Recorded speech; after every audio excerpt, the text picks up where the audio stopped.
You know, Candace, it helps if you do your homework before you jump your ass out here and say, I'm an idiot. I'm an idiot. Okay? Candace. Fuck. Let me ask you a few questions here, okay? In Stephen's trial, you can't use Brendan because Brendan wasn't there. Brendan didn't go over there. Brendan isn't in the fire. Brendan didn't hear Teresa scream. None of that shit happened because Brendan wasn't there. In Brendan's trial, Brendan's there. The Daily Wire is holding two different ideas. Brendan wasn't there. Brendan is there. Conviction, Brendan wasn't there. Conviction, Brendan was there. Simultaneously true at the same time. No, Brendan wasn't there. Why is he convicted? Because Brendan was there. See, you got two competing stories of which only one can be true. And if you're preaching that Stephen Avery killed Teresa Marie Halbach, you've got two different stories. Which one is true? It doesn't fucking matter. Which one is false? That's what matters because you're lying in Stephen Avery's conviction. Brendan wasn't there. No evidence. So when you have screaming in the bedroom, you have a picture of it, put a scream over it. Okay. Soundtrack. The fact of the matter is that in Stephen's trial, Teresa's not screaming because nobody testified that they did. Here. So Kratz wants two things. Kratz has got two convictions of two different stories. Which one is false? Are they both false? There you go. But we know at least one is. Is the one with Brendan there the false one? One of them's false. Or both of them are false. Well, according to the evidence, both are false because there's evidence of Stephen being there. There's evidence of Jody being there. There's no evidence of Brendan being there. There's no evidence of Teresa being there. Judge Willis and on Donnie, on Dr. Phil, Ken Kratz stated, no, there's no evidence of Teresa being in Avery's bedroom. You can do all you fucking want. Wrap up the sheets. Wrapping up the sheets does not eliminate Teresa Marie Halbach's hair all over the fucking place. Once you cut it, boy, it's fucking everywhere. And then you're involved in all this fucking rape and chains and fucking ropes and shit and all this fucking crap. And there's no hair. There's not one single strand of hair in Stephen Avery. He scoured that room. Yeah, well, Candy Colburn shook the fucking cabinet, but nothing on top of it shook off. All the change was there in exactly the same position without the key. All the change is there in the exact position, and there's the key. And Andy fucking moved it around and shit. Don't you think that they were trying to... Anyway. So that's what you have. Now here's something else, Candace. Daily Wire is holding that Stephen and Stephen alone killed Teresa Marie Halbach with nobody else, and Brendan helped him. The Daily Wire is saying two different things and holding them both together as one. Okay. You're talking about convictions. Oh, well, they just didn't use... What? Okay. Here's the other one. Candace Owens cannot be bothered by the inconvenient reality of truth. Okay. Stephen Smith's check. Teresa leaves home and goes to Stephen Smith's place. And he pays her in a check. How did that check get back in her room? How did the check get back home if Stephen killed her? I don't want to cover that. I don't want to talk about that. Nah, I don't want to talk about that. No. Daily planner. How did Teresa write in her daily planner away from home and it get back home? Did Stephen Avery sneak off in the middle of the night, go to Teresa's home, which he doesn't know where it's at, break into Teresa's home, and leave Stephen Smith's and Teresa Marie Halbach's daily planner in her room for Scott to find, and then go back to the salvage yard? Stephen Avery did it. Stephen Avery did it. Stephen Avery took Teresa's day planner with Stephen Smith's check in it and stuck it back in Teresa Marie Halbach's fucking bedroom for Scott Baudelaire to find. Huh? Oh, I'm fucking nuts. I'm crazy. I'm a part of some cult, a religion. Huh? Yeah, it's called the religion of science. The religion of physiology, the science of logical thought fucking process. Nah, I guess I'm guilty, okay? Fuck. So how do you answer that? Why did, of everybody, the only person that says blue is Stephen Smith? And he says Pathfinder, specifically Pathfinder. A blue Pathfinder sitting next to a Toyota RAV4, green, all green. And here's another thing. Candace, call up Toyota dealership right now and ask them, using the bin that was supplied to you, not Teresa's bin, but the bin that was supplied to you, and see what it is. Well, now it's a K95. Well, shit, when they printed the stuff out, the paperwork, the build sheet and stuff, it was a 760. Yeah, a 760. So they presented a 760 in court, and now it's a K95. Why? Because I asked. And now the Toyota has twisted and turned itself, and they went back in and they re-doctored the books to show a K95 matching the description in Stephen Avery's case. Do you see how far this goes? Well, why is it a K95 now? It was a 760. See? Now you have Toyota going 760 here and K95 there. A change. Okay. Bye. Sheriff Pagel got the green, all green description off of Teresa's DMB. It's supposed to be her DMB. Okay? He got the description of what Teresa was driving. And he picked out the 6P3 Deep Fuel Green.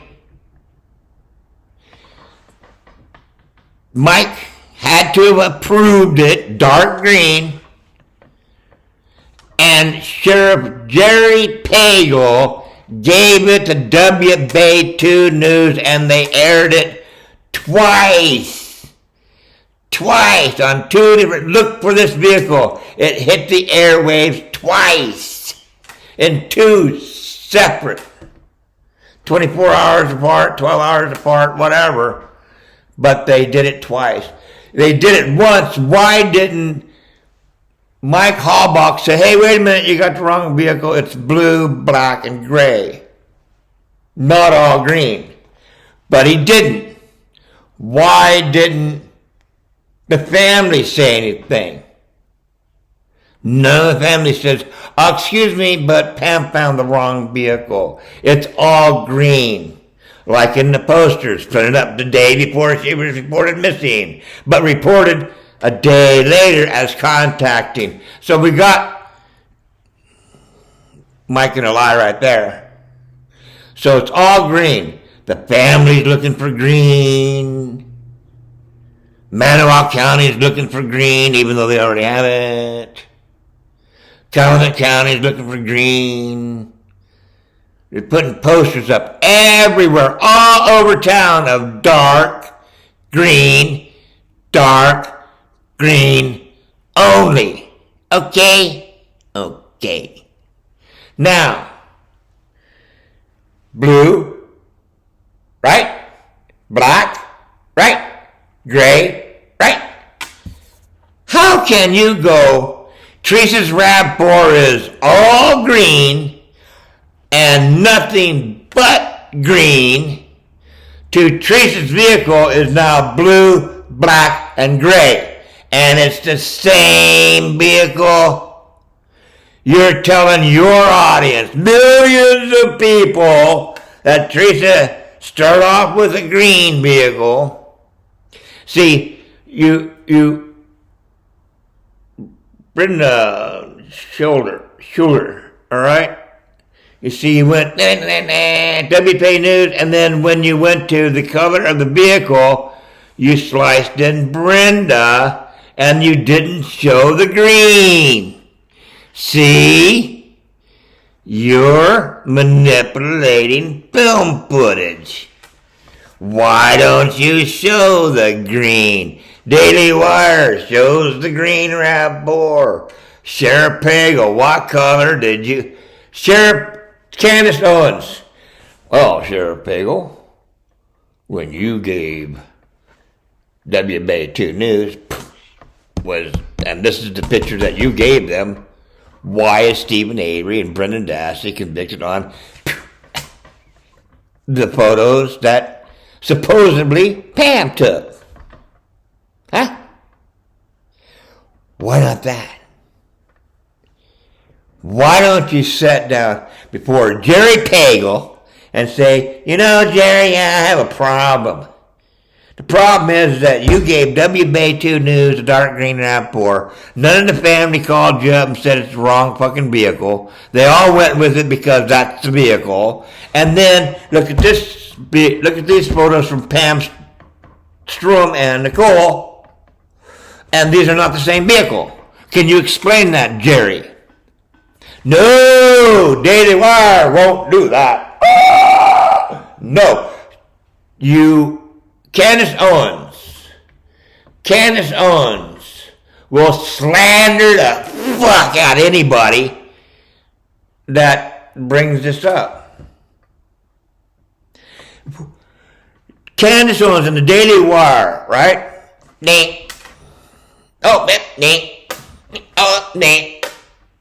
Out of their comment box in YouTube.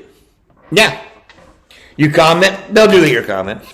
Comment, they'll delete it. If it's not in line with what they want it to be, or you show conclusive evidence, you bring up too many questions, they'll delete your ass. Daily Wire,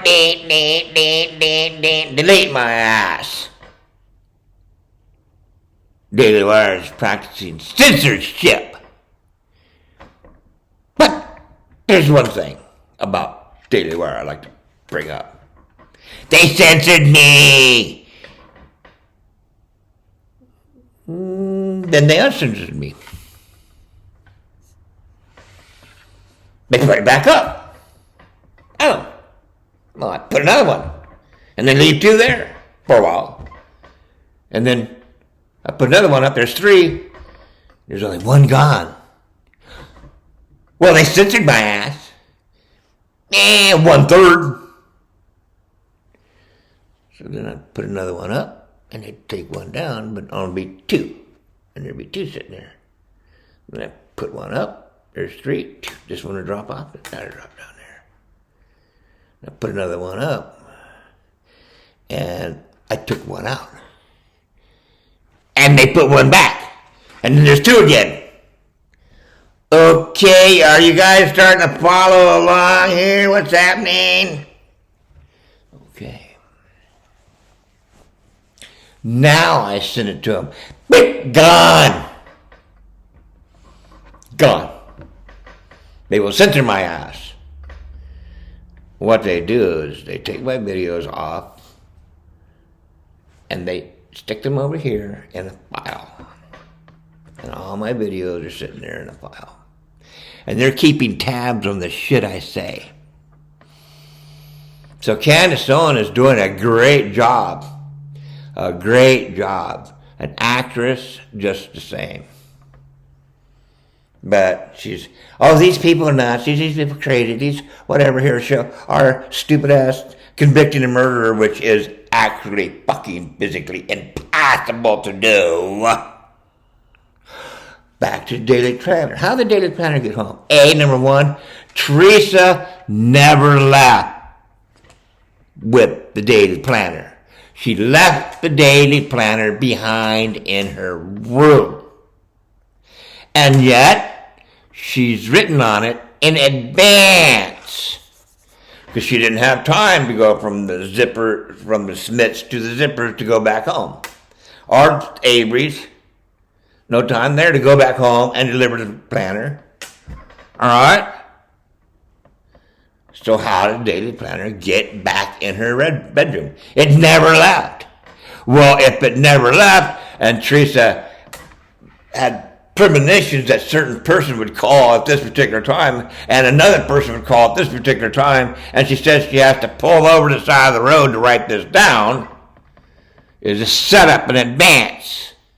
I'm leaving my Daily Wire home, physically. I'm writing in it, physically, of something that's going to happen in the future. I get the phone call right on schedule, okay, from the person. So it was pre-planned twice. Pre-planned, she left it home. Pre-planned, she got a call. Pre-planned, she got a second call. Pre-planned, Stephen Schmitz is in on it because he had to have mailed her his check in advance. She didn't go get the check and then take the check back home with the Daily Planner. Right? That's in advance. The next one is she pulled into Cuss Road and met with Scott Taddick. And Scott Taddick took possession of it and her phone, ran it on over here and gave it to Mike. So Mike take it back home and stick it back into Teresa's bedroom.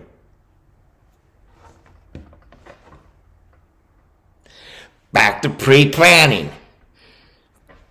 But Teresa did not leave Stephen Avery's and go back home unless she left Stephen Avery's, went back home, and left it there. So the last place we see her is back at home with her Daily Planner and her check. Then she went someplace else and bye. So in both instances, it's pre-planning. There can be no other explanation for it other than pre-planning. They knew in advance that Teresa was going to disappear. What else can you do, Candace Owens? What else can you do, Brenda Schuler? What else can you do, Ben Shapiro? What do you make of the fact that the check and the Daily Planner was found by Scott Boldendorm? Okay.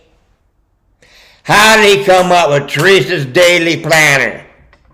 With Teresa's writing in it in advance.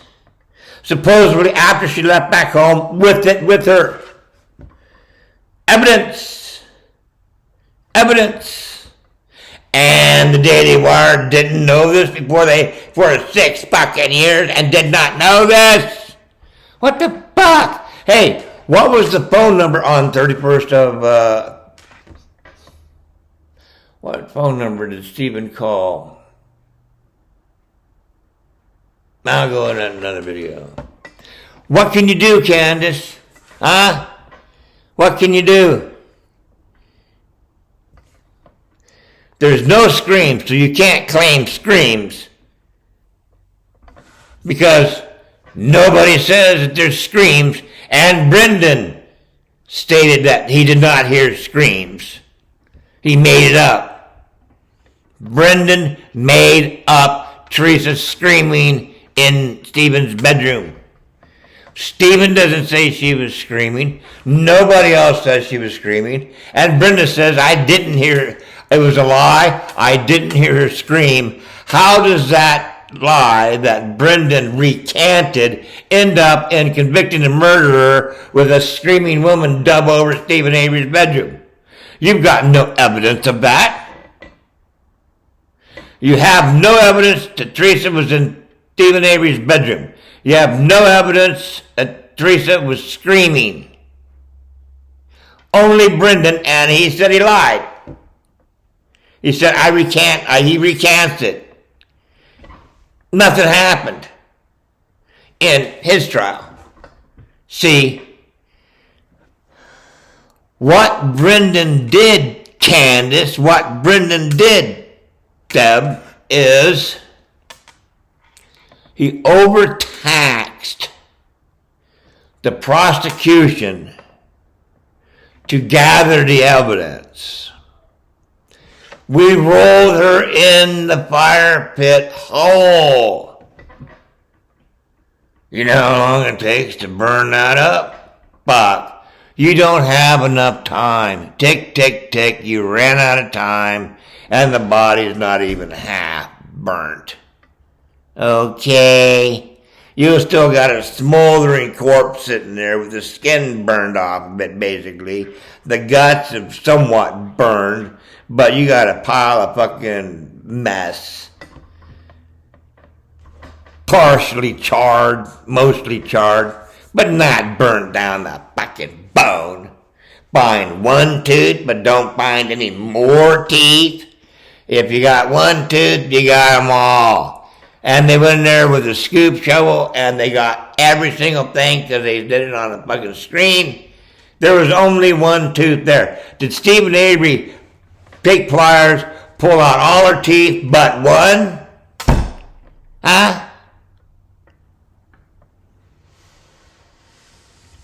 Candace Owens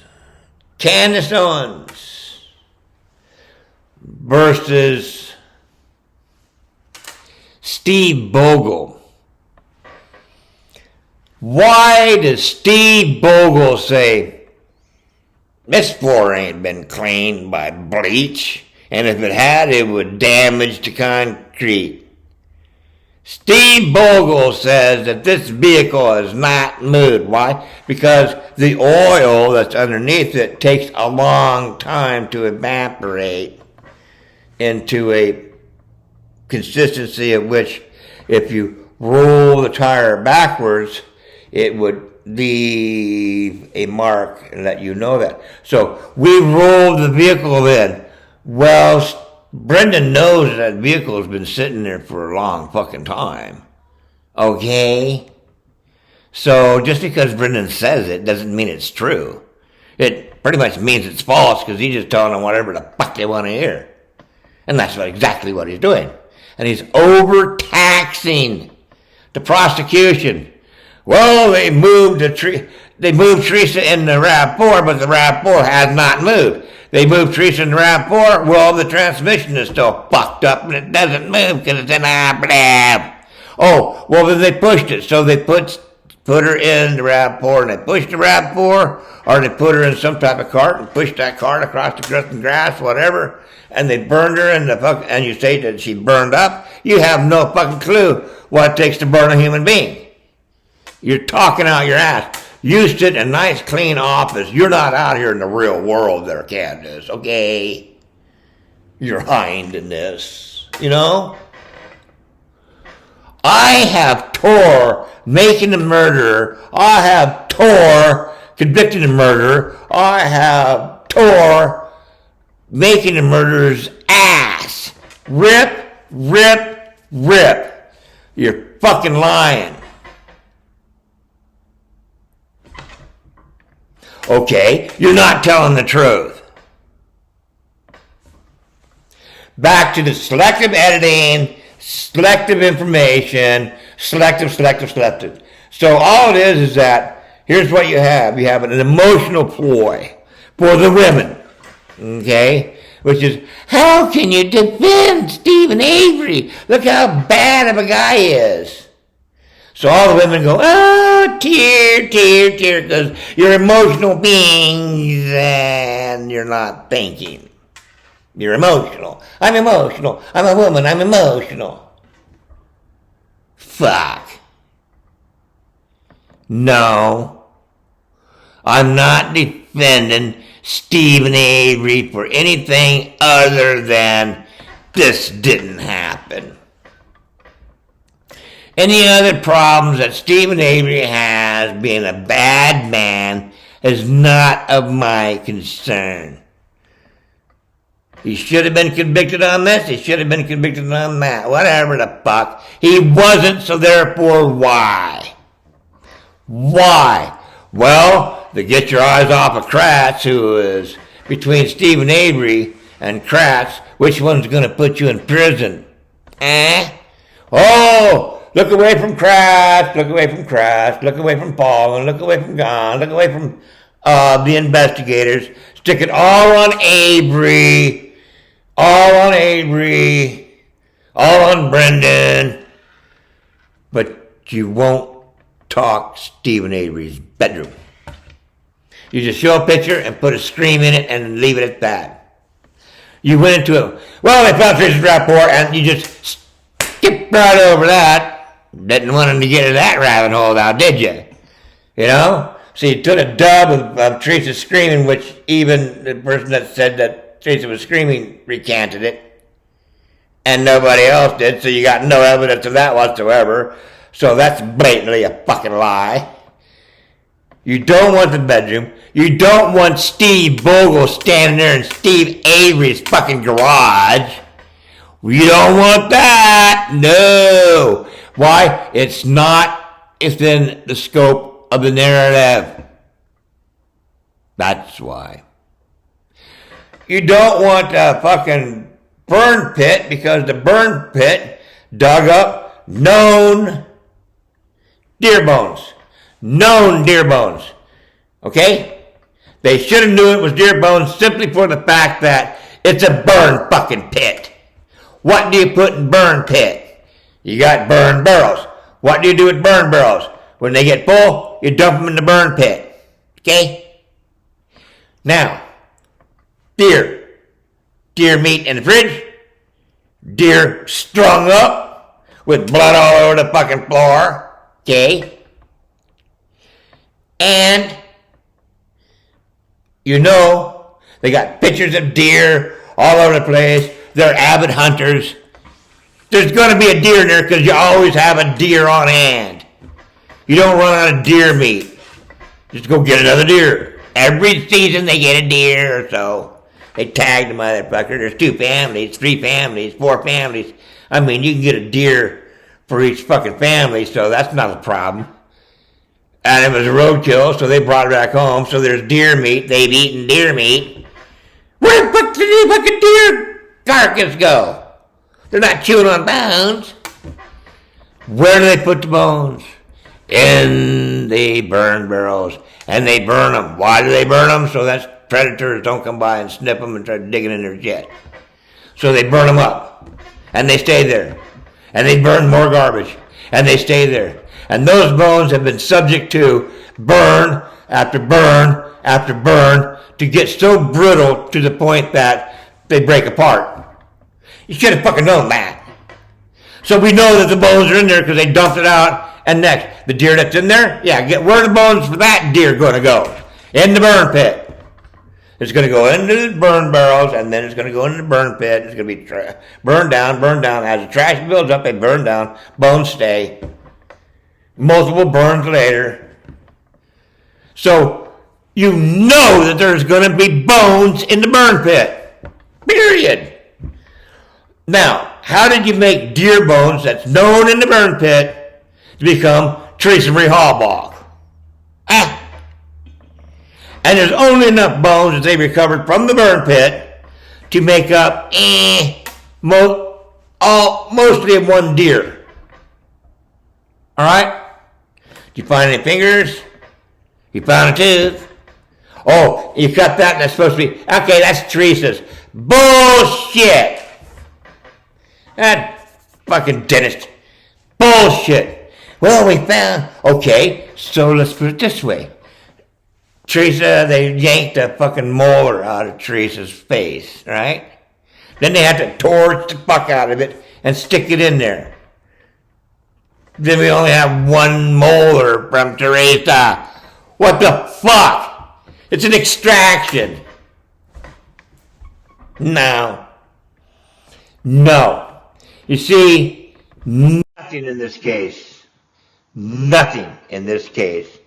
makes any logical sense whatsoever. And Daily Wire and Ben Shapiro producing fucking into this? No. If you're going to continue to run with this, you are fucking up.